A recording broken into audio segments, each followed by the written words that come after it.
오늘은 구원의 길 요셉 시리즈 11번째 시간으로 창세기 47장 13절에서 26절을 통해서 우리를 살리셨으니 라는 제목으로 하나님의 말씀 증거하겠습니다. 우리가 지난 시간 이제 야곱이 애굽으로 내려가라 하나님의 말씀을 듣고 내려가는 모습을 살펴봤죠. 애굽으로 가면 모든 문제가 해결되어지지만 그렇다고 해서 야곱이 아무 생각 없이 그냥 눈앞에 이익만을 바라보고 애굽으로 내려갔던 것은 아닙니다. 브엘세바에서 그가 잠시 멈춰서서 하나님께 간구하였고 또 예배할 때 하나님께서 애굽으로 내려가라는 사인을 주셨습니다. 그래서 어떻게 보면은 단순히 요셉을 통해 이 이스라엘 백성이 다시 기근에서 살게 되었다라는 부분만이 아니라 그 과정 속에서 하나님께서 이 신앙의 고백을 굉장히 중요하게 여긴다라는 부분을 우리가 함께 살펴봤습니다. 그러면서 애굽이란 세상과 같고 하나님께서는 우리를 세상으로 보내셨다.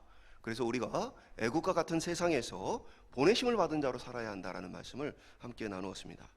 오늘은 드디어 이제 야곱의 가족들이 애굽에 정착하게 되어지고 그리고 요셉이 기근 속에서 어떻게 이제 구원자의 역할을 하게 되어지는가, 이 기근을 어떻게 잘 이끌어가게 되는가를 살펴보게 되어집니다. 그러니까 이 시점이 이제 기근이 2년 지났고 아직도 이제 기근이 5년이나 더 남아 있는 그런 상황 속에 있습니다. 그러니까 이제 뭐 잠깐 한 해 두 해 오는 기근은 어떻게든 버틸 수 있는데 문제는 이 7년이라는 어마어마한 기간 동안 계속 기근이 되었을 때에 이제 도저히 버틸 길이 없다라는 것이죠. 인간이 도저히 개개인이 감당할 수 있는 수준을 넘어서는 위기가 찾아온 것입니다. 그러니까 첫째나 둘째는 나름대로 자기들이 저장해 놓은 것들을 가지고 버텼어요. 그래서 그들이 가지고 있었던 곡식을 가지고 버티고 그들이 가지고 있던 돈을 가지고 버텼습니다. 근데 이제는 더 이상 버틸 수 있는 상황이 지나가게 되어지는 것이죠. 오늘날에는 이제 그 어느 시대보다도 사실 돈과 재물이 넘쳐나는 시대입니다. 그래서 옛날 이렇게 조선시대 왕이 먹고 누렸던 것보다 우리가 더 지금 개개인들이 더 잘 누리고 삽니다. 그렇죠? 옛날 그 궁전 가보세요. 가보면 겨울에 이렇게 여기저기서 우풍이 얼마나 센가. 왕도 그러고 살았어요. 근데 이제 오늘날 얼마나 저희가 편안하게 살아갑니까? 그리고 이제 이러한 위기, 7년의 위기, 사실은 이제 한편으로 보면 오늘날에는 한두 해뿐 아니라 평생을 먹고 살 수 있는 재산을 가진 사람들이 수두룩합니다. 그렇죠? 예를 들면 뭐 집 가지고 계신 분들 집 팔면 뭐 예를 들면 이렇게 우리 경기 광주는 조금 덜하지만 서울이나 뭐 이렇게 대도시권에서는 가지고 있는 집 팔면 죽는 그날까지 먹고 사는 거에는 큰 문제가 없어요. 그만큼 많은 것을 가진 사람들이 많아요. 그러다 보니까 뭐냐면 이제는 웬만한 기근에도 사람들이 하나님을 찾지 않아요. 하나님을 찾지 않아도 해결책이 있기 때문에 그렇습니다. 그러나 인간의 삶의 위기는 먹고 사는 문제만에 있지는 않습니다. 인간은 수많은 위기를 만나게 되어져요. 그리고 그 위기는 우리로 하여금 우리 하나님의 도우심이 필요한 존재구나 라는 사실을 깨닫게 해줍니다. 평안한 가운데는 구원자가 필요하지 않지만 위기와 풍랑을 만날 때 인간은 비로소 자신의 한계를 느끼고 구원자를 찾게 되어집니다. 사탄은 풍요의 시대로 우리의 영적 감각을 무디게 해주고 그것으로 말미암아 하나님을 찾지 않게 합니다. 반대로 하나님은 인생의 여러 위기를 주심으로 인간으로 하여금 하나님을 다시 찾을 수 있는 기회를 주신다는 것입니다. 또한 위기로 하여금 인간은 하나님이 나를 부르신 부르심도 깨닫게 되어집니다. 오늘 우리 인생에 찾아오는 많은 위기 가운데에 어떻게 하나님께서 우리를 향한 구원의 계획을 계속해서 말씀하시고 또 우리를 통해서 일하실 하나님의 사명을 말씀하고 계신지 오늘 요셉을 통해서 이스라엘과 또 애굽을 건지시는 하나님의 섭리를 통해 저희들의 하나님 앞에서의 부르심을 돌아보는 시간이 되길 소망합니다. 첫 번째 한번 따라해 보겠습니다. 위기의 시대. 13절에 보면 기근이 더욱 심하여 사방에 먹을 것이 없고 애굽 땅과 가나안 땅의 기근으로 황폐하니라. 그러니까 요셉의 말대로 이 계속된 이 지금 기근이 계속되어지니까 이제는 어디를 가도 양식이 없는 거죠. 그리고 어디를 가도 이제 땅이 다 황폐해져 있는 모습을 보게 되어집니다. 그러니까 이제 주변을 의지할 만한 데가 없다라는 것을 보여주는 것이죠. 사람들은 이 땅에서 안락한 생활을 만들고 싶어요. 그리고 인간의 노력은 언제나 한계를 만나왔습니다. 풍요의 시대, 평화의 시대는 항상 지속되지 않았고 여러 가지 원인에 의해서 위기를 만나왔던 것이 인류의 역사입니다. 세상에 대한 인간의 이러한 기대는 심지어 이제 신화까지도 바꾸었어요. 우리가 이제 마지막 때가 되어지면 성경에 보면은 점점 예수 믿기가 힘들어지고 여러 가지 고난들이 있을 것에 대해서 이야기를 해주고 있죠. 재난이나 여러 가지 전쟁이나 여러 가지 어려움들이 있을 것에 대해서 이야기를 해주고 있어요. 근데 이제 사회가 산업화되어지고 점점 잘 살게 되어지고 그러다 보니까 사람들의 생각이 바뀌었어요. 야, 이렇게 우리가 사회를 잘 이끌어가고 잘 살다 보면 이것이 바로 천국이 되겠구나라는 기대를 했어요. 그래서 신화까지도 바꾸어서 이게 후천년설이라는 것이 있어서 지금의 어떤 잘 되어지는 시기가 바로 천국으로 이어질 것을 기대하게 했죠. 그러나 그것이 어떻게 무너졌습니까? 2차 세계대전이 벌어지면서 인간이 천국을 만들 수 없구나 라는 철저한 실망감을 안게 되었습니다. 기근이 우리의 삶에 찾아오는 이유는 바로 하나님의 은혜라는 거예요. 기근이 없는 삶은 하나님을 필요로 하지 않게 되어지고 이 땅의 삶에만 자꾸 몰두하게 만들어요. 사람들로 하여금 이 땅에서 잘 먹고 잘 살기 위해서 경쟁하는 것에만 관심을 두게 합니다. 한 목사님이 이제 코로나 기간 동안 청년들에게 전도를 하려고 이 개척교회 목사님이 청년들이 모이는 그런 이제 단체 대화방이나 이런 것들에 막 가입을 해가지고 이제 그 친구들이 어떤 생각을 갖고 있는가 배우려고 찾아갔어요. 온통 돈 버는 이야기만 이들이 관심을 갖고 있어요. 그래서 이제 코인, 그래서 어떤 뭐 대단한 어떤 선지자 같은 사람이 이 코인을 사라 하면은 이제 거기 우르르 몰려들고, 이 저 코인을 사라 하면 우르르 몰려들고, 막 여기저기 막 그런 정보들이 있어요. 자기는 이제 이 정보가 너무너무 빨리 바뀌고 하니까 모르니까 이제 그 청년들에게 이걸 뭐 어떻게 해야 되냐? 그러면은 이거 공부하고 오세요 하고는 링크를 보내준다는 거예요. 그러니까 이 돈에 막 하면서 이제 뭐 예수 그리스도의 복음이고 뭐 이거 관심 없다는 거죠. 그러다가 코인이 폭락하면서 몇몇 청년들이 그제서야 복음에 대한 관심을 가지고 또 목사님한테 위로를 구하려고 연락이 왔다는 얘기예요. 무슨 말씀을 드리냐면 평생에 잘 먹고 잘 사는 것이 우리 신앙생활을 잘 살게 해주는 게 아니라는 것이에요. 우리는 우리 인생의 어떠한 문제만 해결되어지면, 하나님 내가 이 문제만 해결되면 정말 내가 하나님께 집중하고 정말 내가 신앙생활을 잘하겠습니다 라는 마음을 가져요.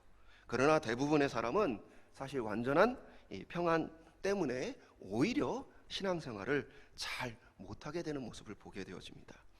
이 땅은 천국이 아니기 때문에 이 땅은 반드시 위기의 때를 계속 만나게 되어 있습니다. 왜냐하면 우리가 이 땅이 좋으면 좋을수록 이 땅에 대한 미련과 애착을 갖게 되죠. 하나님 편에서는 우리를 건지시기 위해서는 때때로 위기와 어려움을 주심으로써 이 땅은 우리가 영원히 사모할 만한 곳이 아니고 이 땅은 위기로서 결국에는 망하게 될 것이다라는 하나님의 그 메시지를 그제서야 떠올리게 되어지기 때문입니다. 그것은 때로 우리에게 경제적인 문제로 다가오기도 하고, 관계의 문제로 다가오기도 하고, 심리적인 문제로 다가오기도 하고, 건강의 문제로 다가오기도 합니다. 수많은 이 위기 속에서 우리는 이 땅에 하나님을 바라봐야 하는 것이에요. 그래서 시편 기자는 시편 46편을 통해 이렇게 고백합니다. 하나님은 우리의 피난처시요 힘이시니 환난 중에 만날 큰 도움이시라. 그러므로 땅이 변하든지 산이 흔들려 바다 가운데 빠지든지 바닷물이 솟아나고 뛰놀든지 그것이 넘침으로 산이 흔들릴지라도 우리는 두려워하지 아니하리로다. 그러니까 위기는 아무리 찾아온다 할지라도 우리는 피난처가 있고 우리의 도울 큰 도움이 있다라는 믿음을 가지고 살아가는 것이죠. 오늘 위기의 시대에 우리 모두는 위기를 만나고 살아요. 그러나 누군가에게는 의지할 힘과 도움이 있고 누군가에게는 자기 스스로의 힘으로 그것을 극복해야 하는 것입니다. 우리가 하나님의 자녀가 되었다는 것은 우리의 도움과 힘이 되어주시는 하나님을 신뢰하고 살아가는 것입니다. 오늘 위기의 시대 하나님의 도우심의 손길을 바라보고 살아가는 저희들 되길 소망합니다. 또한 위기의 시대, 이 땅은 내가 영원히 사모할 만한 것이 못 되는구나 라는 믿음의 확신을 가지고 이 땅에 대한 지나친 애착을 버리고 사는 저희들 되기를 주님의 이름으로 축원합니다. 두 번째 한번 따라해 보겠습니다. 사명자로의 부르심. 그러니까 오늘 본문에 보면은 요셉이 바로 하나님의 사명을 받은 자로서 이 기근과 위기의 시대에 사람들을 건져내는 역할을 하게 되어지죠. 그런데 한편으로 요셉의 모습을 보면 이거 너무 잔인한 것이 아닌가라고 생각할 수도 있어요. 14절에 보면 요셉은 백성에게 곡식을 팔아 그들의 돈을 다 거두어서 바로에게 가지고 갑니다. 애굽 땅뿐 아니라 야곱과 그 가족이 살았던 가나안 땅에 있는 모든 것까지도 다 거두어 가게 되어져요. 15절에 보면 이제 사람들이 돈이 다 떨어졌습니다. 어떻게 하느냐? 우리가 이제 죽어야 되겠습니까? 라고 호소를 하자 요셉은 16절을 통해 너희들이 가지고 있는 가축을 다 가지고 와라 라고 이야기를 합니다. 도저히 먹을 것이 없어 생존할 수 없었던 사람들은 가축들을 끌고 와서 곡식과 바꾸게 되어집니다. 그렇게 가축을 팔아서 또 한 해를 이들이 버티게 되어집니다. 근데 문제는 앞으로도 기근이 계속 되어진다는 것이죠. 18절에 새해가 되자 사람들이 다시 와서 간청합니다. 이제 남은 것은 자신들의 몸과 토지뿐이다. 이제 백성은 자신의 몸과 토지를 팔겠다라고 제안을 하게 되어집니다. 그러니까 이제 가축을 갖고 오라는 것은 요셉의 제안이었고, 이제 백성은 스스로 내 몸과 그리고 내 가진 토지를 다 팔겠다. 그러니 양식을 달라라고 요청했던 것이죠. 어떻게 보면 이제 요셉이 기근의 때에 모든 것을 거두어 가지고 바로 왕에게 바치는 이 모습을 보면 한편으로 너무 잔인하다라고 생각할 수 있어요. 거저줄 수는 없었는가? 근데 저는 이걸 요셉의 지혜라고 봐요. 그리고 사람들은 거저주는 것이 어떤 해결책인 것처럼 생각하는데 그렇지 않습니다. 제가 아는 분 중에 10여 년간 월세를 올리지 않고 세입자를 배려한 분이 계세요. 그래서 그분이 너무 이제 속상해서 이제 저에게 찾아와서 하셨던 얘기인데, 10여 년간을 거의 20년 가까이를 그 아파트를 가지고 계신데 세입자에게 월세를 한 번도 올리지 않고 그냥 살가. 그러면서 이제 월세 계약을 할 때마다 돈을 모아서 이렇게 월세를 내지 말고 돈을 모아가지고 이제 좋은 집을 사서 가라. 그러니까 내가 월세를 안 받으니까 돈을 잘 모아서 이렇게 좋은 집을 사서 가라라고 했는데 이게 시간이 한참 지난 거예요. 그러고 나서 이제 뭐 10여 년 한참 지나서 자녀분들이 이제 좀 그쪽으로 이사할 일이 생겨서 그래서 그분에게 이제 우리 자녀들이 좀 이사를 해야 되니 이제 집을 이제 계약 기간이 끝나면 옮겨 주십시오라고 했어요. 그때 이 사람이 협박을 하는 거예요. 당신이 지금까지 보금자금을 올려주지 않아서 내가 돈을 못 모았고 이 돈 가지고 내가 지금 어디 가서 살 수 있겠냐고. 이 돈 가지고 내가 지금 집을 알아보니까 살 데가 없다고. 그러면서 이제 온갖 협박을 이제 하는 것이죠. 그래서 이분이 결국에는 그냥 집을 팔았어요. 뭡니까? 사람이란 게 은혜를 아는 것 같지만 우리 속담에도 있잖아요. 물에서 건져내니까 보따리 내놓으라 한다. 그러니까 공짜로 양식을 주었을 때 어떤 문제가 발생했겠어요? 양식을 먹고는 떨어지면 또 내놔라. 그 내놓는 것이 당연한 것처럼 요구를 하게 되어지고 사회 질서가 유지되는 불가능한 거예요. 그러니까 요셉이 잔혹한 것이 아니고요. 사실은 성경을 자세히 보면 요셉이 이 어마어마한 위기 속에서 질서를 유지해 가면서 백성이 살 길을 함께 모색했다는 것을 알 수 있어요. 일반적으로 부자들은 경기가 좋을 때가 아니라 먹고 살기 어려울 때 재산을 증식합니다. 왜 그렇죠? 고리대금업이나 이러한 것들을 통해서 재산을 증식하는 거예요. 그래서 이 위기가 찾아오면 사람들이 가지고 있는 재산 가치가 떨어져요. 그때에 이제 부자들은 값싼 가격에 가난한 자들의 재산들을 다 사들이고 그것이 이제 증식의 어마어마한 이득이 되어지는 것입니다. 그러니까 요셉이 재산을 그러나 늘리는 것에 별로 관심이 없어요. 만약 그랬다면 기근 초기에 이미 다 걷어들이고도 남았어요. 그러니까 기근이 7년 가기도 전에 요셉이 만약에 이것을 다 내가 뺏어야 되겠다 하면 곡식값을 폭등시키고 곡식을 가지고 있는 그 곡식의 권한으로 한 번에 모든 것을 다 뺏을 수 있는 그런 정도의 능력을 갖고 있었어요. 그러나 그렇게 하지 않았죠. 단계적으로 질서를 유지해가면서 그들이 살 길을 찾아냈던 것이죠. 그러면서 이제 기근 마지막에는 어떻게 하게 되어집니까? 기근 마지막에는 그들에게 토지법을 제정해서 24절에 보면 5분의 1을 바로왕에게 주고 20%는 바로왕에게 주고 그리고 나머지는 그들의 양식으로 삼아라. 그리고 심지어는 그들이 먹을 양식뿐 아니라 파종할 씨앗까지도 제공을 하게 되어지죠. 그러니까 이들은 정확히 말하면 뭡니까? 지금 양식을 받아서 이들은 뭐가 됐어요? 몸도 팔았고 토지도 팔았어요. 바로 왕의 뭐예요? 노예이고 모든 것이 바로의 것이요. 그러면 종이 농사를 지면 그 종의 것입니까? 주인의 것입니까? 주인의 것이에요. 그냥 이건 다 내 거야. 그리고 내가 주는 대로 먹어 하는 것이 원래 이 계약사항이에요. 그러나 요셉이 그렇게 하질 않고 20%는 바로 왕에게 바치고 나머지 5분의 4는 너희들이 양식으로 삼아라 라고 했던 것이죠. 그러니까 요셉의 모습은 뭐예요? 착취하고 그것을 통해 재산을 증식하는 것에 목적을 두지 않고 바로 왕에게 잘 보이는 것에 목적을 두지 않고 이 백성이 어마어마한 이 기근을 어떻게 함께 극복해가며 이 백성이 앞으로 어떻게 생존할 것인가에 대한 구원자로서의 자기 역할을 잘 감당하고 있는 모습을 보게 되어져요. 우리가 이제 그 법전으로 유명한 함무라비 법전이라는 게 있죠. 그게 왜 유명합니까? 고대 시대의 법으로서 공정하게 나라를 잘 이끌어갔던 그 대표적인 것으로 함무라비를 얘기하죠. 함무라비 시대의 법에 보면 농부들은 토지 주인에게 3분의 1에서 2분의 1을 바치게 되어 있어요. 그게 고대 사회에 그나마 이거 공평한 것이다 라고 했던 기준입니다. 바벨론에서도 3분의 1을 바치게 했습니다. 이 관계는 농부와 토지 주인의 관계예요. 근데 지금 애굽은 뭐예요? 농부와 토지 주인의 관계가 아니라 종과 토지 주인의 관계예요. 거기에 지금 말도 안 되는 비율로 농부들을 배려하고 있는 모습을 보게 되어지죠.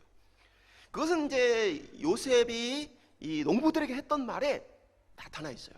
또 뭐냐면 그것으로 너희 가족과 너희 어린아이의 양식을 삼으라. 여러분, 이 어린아이의 양식을 삼으라라는 말이 괜히 추가가 된 게 아니에요. 오늘날에야 우리 그 자녀들이 굉장히 대접을 받고 삽니다. 그래서 집에서 아이들이 사랑을 받고 대접을 받고 살아요. 근데 아주 연세가 많으신 분들은 어린 시절 생각해 보세요. 그렇게 대접받고 살았나? 그러지 않았어요.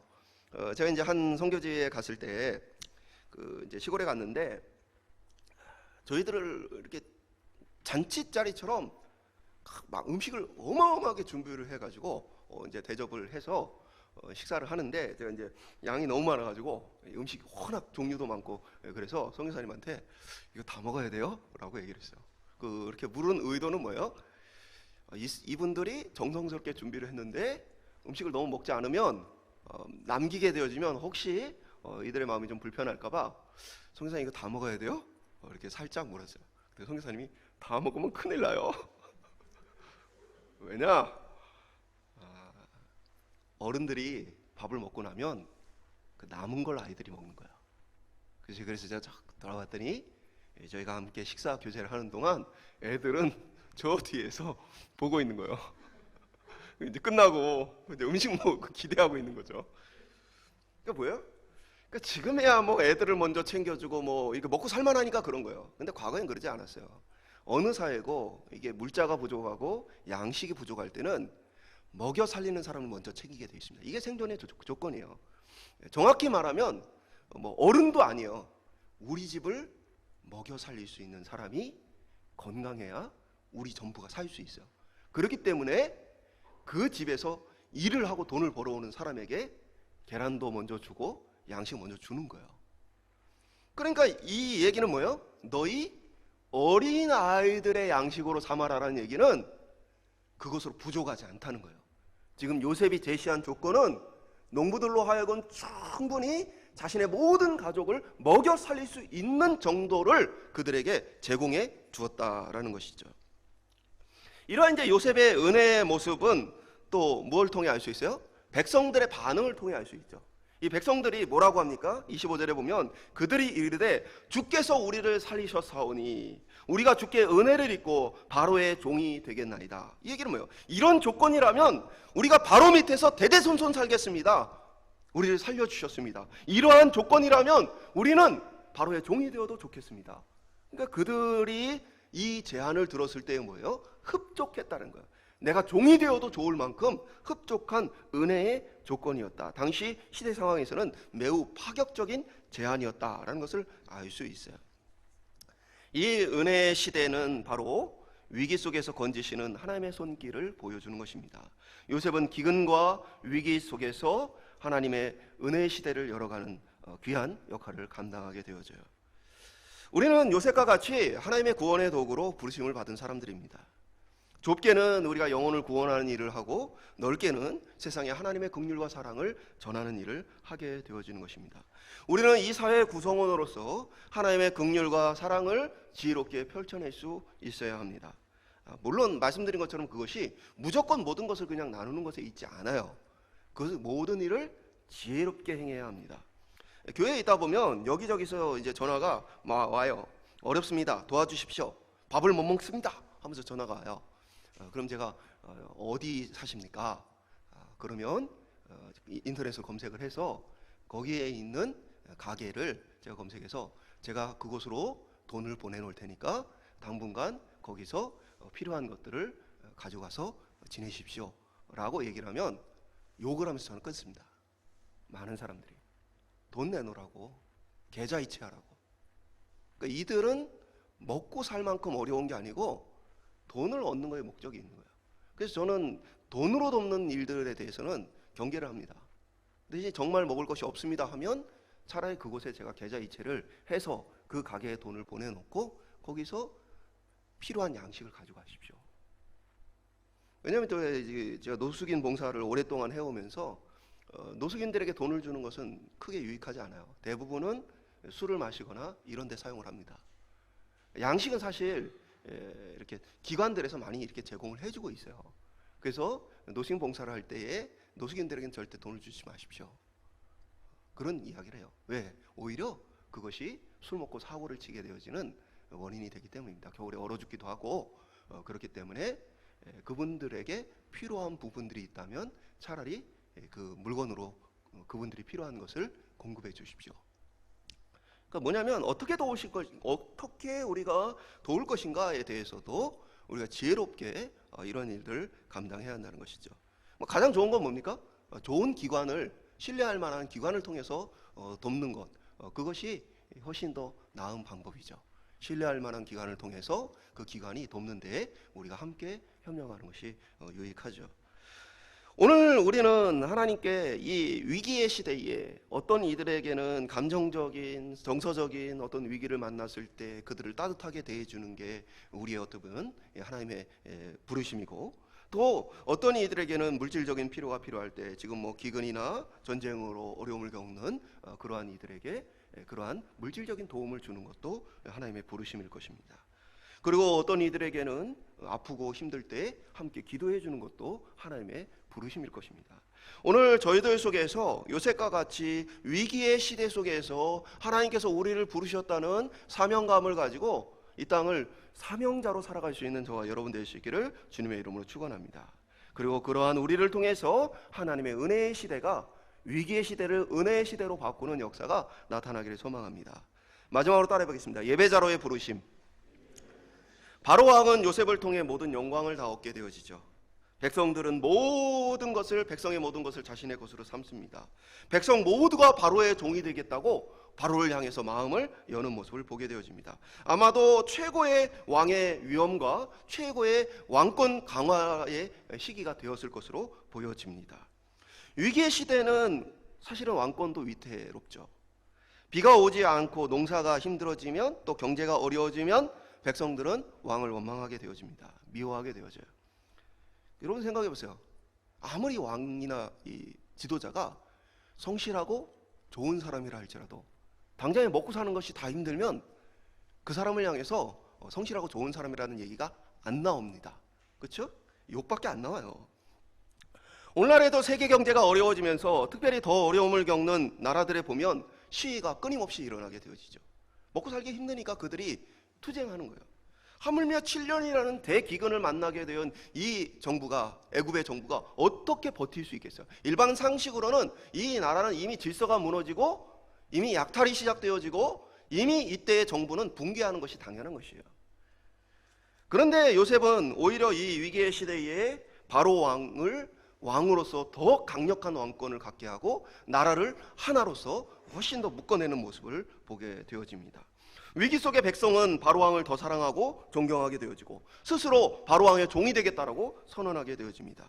이것마저도 은혜라고 말하면서 우리가 은혜를 입었으니 종되는 것이 마땅하다라고 말하게 되어지는 것이죠. 제가 드리고 싶은 말씀은 이거예요. 오늘 바로 왕으로부터 이 땅에 생존할 수 있는, 그것도 7년의 기근을 버틸 수 있는, 그것도 이제 다 공짜가 아니었고 뭐예요? 대가를 지불해 왔던 그들조차도 뭐예요? 바로 왕에게 뭐라고 고백했어요? 우리가 은혜를 입었으니까 당신의 종되는 것이 마땅합니다 라고 영광을 바로 왕에게 돌렸다는 것이죠. 하물며 우리는 오늘 이보다 놀라운 은혜를 입은 사람들이죠.